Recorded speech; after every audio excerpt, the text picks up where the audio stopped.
আমাৰ গণসুৰক্ষা পাৰ্টিটো আমাৰ মূলতঃ আঞ্চলিক দল আৰু আমাৰ BPF আঞ্চলিক দল আৰু আজি প্ৰথম এইখন অধিৱেশন আৰু এই অধিৱেশনখনত এগৰাকী আঞ্চলিক দলৰ সভাপতিক গণসুৰক্ষা পাৰ্টিয়ে নিমন্ত্ৰণ জনাইছিল হাগ্ৰামা মহিলাৰী ছাৰক আৰু ছাৰৰ শাৰীৰিক অসুস্থৰ বাবে আহিব নোৱাৰিলে যাৰ বাবে প্ৰতিনিধি হিচাপে আমাক পঠিয়াইছে আৰু আমি গণসুৰক্ষা পাৰ্টিৰ সকলো দলীয় নেতা কৰ্মীলৈ BPF দলৰ শুভেচ্ছা বাণী লৈ আমি ইয়াত আজি উপস্থিত হৈছিলোঁ।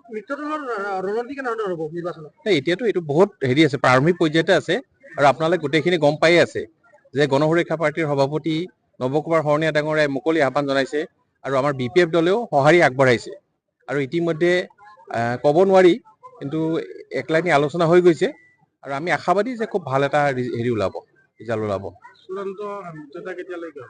এতিয়া আমি ক'ব পৰা অৱস্থাত নাই, খুব সোনকালে জনাম আপোনালোক। হয়, আলোচনা চলিছে, জনাম আপোনালোক। অলপ সময় অপেক্ষা কৰক, আমি আপোনালোকক জনাম। এইটো খুব পজিটিভ সঁহাৰি, ভাল সঁহাৰি আগবঢ়াইছে যাৰ বাবে তেখেতে আহিব নোৱাৰিলে যদি আমাক পঠিয়াইছে প্ৰতিনিধি হিচাপে, সেইখিনি আমালৈ হেৰি কৰিছে। নিশ্চিতভাৱে UPPLৰ যিখিনি তেওঁলোকৰ মিছা প্ৰতিশ্ৰুতিৰে এখন চুক্তিৰ জৰিয়তে ৰাইজক যে আভুৱা ভৰাইলে আৰু এই 5 বছৰ তেওঁলোকে কেৱল মানুহক মাজত ঠগ প্ৰবঞ্চনাৰে লুণ্ঠন কৰিলে, তাক এইবাৰ ৰাইজে যোগ্য প্ৰত্যুত্তৰ আগবঢ়াব। এইবাৰ হাগ্ৰামা মহিলাৰী নেতৃত্বত BPFৰ চৰকাৰ হ'ব, গণসুৰক্ষা পাৰ্টি সহযোগী হিচাপে থাকিব।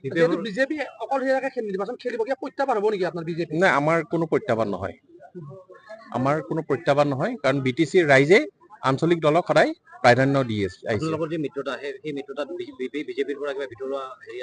নাই, তেনেকুৱা কোনো হেৰি নাই আমাৰ।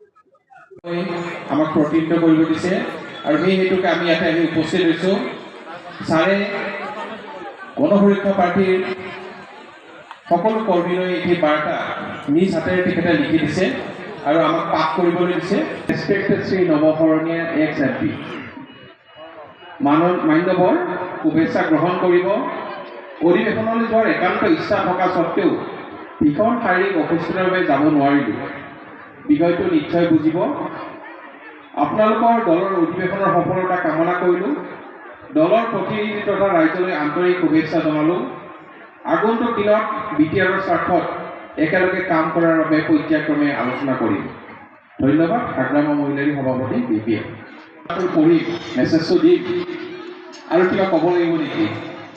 কৈছে BPF দলৰ এগৰাকী কৰ্মী হিচাপে আপোনাৰ মনত যি আহে আপুনি ক'ব। ছাৰে আমাক সেইখিনি ক'লে। আজি আমি আপোনালোকক ক'ব খুজিছোঁ যে এই BTC অঞ্চলত য'ত এটা সময়ত অনগ্ৰসতাই গ্ৰাস কৰি পেলাইছিল, সেই BTC অঞ্চলত দুগৰাকীকৈ সুসন্তান, এগৰাকী হাগ্ৰামা মহিলাৰী, আনগৰাকী নৱশৰণীয়া, দুয়োগৰাকীয়ে স্বদেশ স্বজাতিৰ বাবে সহস্ৰ সংগ্ৰামত অৱতীৰ্ণ হৈছিল আৰু তেওঁলোকে দুয়োগৰাকীয়ে মনত বান্ধি লৈছিল যে আমি জাতিৰ হকে কাম কৰিম। আৰু হাগ্ৰামা মহিলাৰী ডাঙৰীয়াই BTC চুক্তি কৰি 15 বছৰ মুখ্য কাৰ্যবাহী দায়িত্ব গ্ৰহণ কৰিলে আৰু নৱশৰণীয়া ডাঙৰীয়াই 10 বছৰ কাল কোকৰাঝাৰৰ সাংসদ হিচাপে নিৰ্বাচিত হ'ল আৰু ৰাইজৰ কামত মনোনিৱেশ কৰিলে, গুৰুত্ব প্ৰদান কৰে, আঞ্চলিক দলৰ সপক্ষে ৰায়দান কৰে। আৰু আজি আমি সৌভাগ্যৱান, এই BTC অঞ্চলত হাগ্ৰামা মহিলাৰী ডাঙৰীয়া BPFক আমাৰ গণসুৰক্ষা পাৰ্টিৰ সভাপতি নৱকুমাৰ শৰণীয়া ডাঙৰীয়াই মুকলি আহ্বান জনাইছে যে BPFক সমৰ্থন আগবঢ়াব, একেলগে নিৰ্বাচন খেলিব। আৰু যদি আজি মই এটা পালোঁ মিডিয়াত যে যদি BPFক ক্ষমতাত আনিব নোৱাৰে, ৰাজনীতিয়ে ত্যাগ কৰিব নৱশৰণীয়া ডাঙৰীয়াই।